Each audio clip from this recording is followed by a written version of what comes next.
So looking up baking powder, as you can see, baking powder has a shelf life of about 6 months to 1 year and should be stored in a cool, dry place. You can test if baking powder is still good by spooning half a teaspoon into a bowl and pouring a quarter of a boiling water over it, quarter of a cup that is. It bubbles up if it's still good. Now this one, you can see on the top, it's out of date. Make sure it's not upside down. Right. So I'm going to test this, see if it's any good. I'm going to put a bit in the bottom of this bowl, half a teaspoon as it says,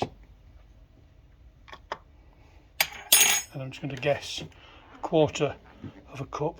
Let's see if it fizzes, bubbles or whatever. Oh yes, look, that means it's obviously okay. So I'm going to use that, even though it's quite out of date. Anyway, I hope you liked this video and find it quite useful.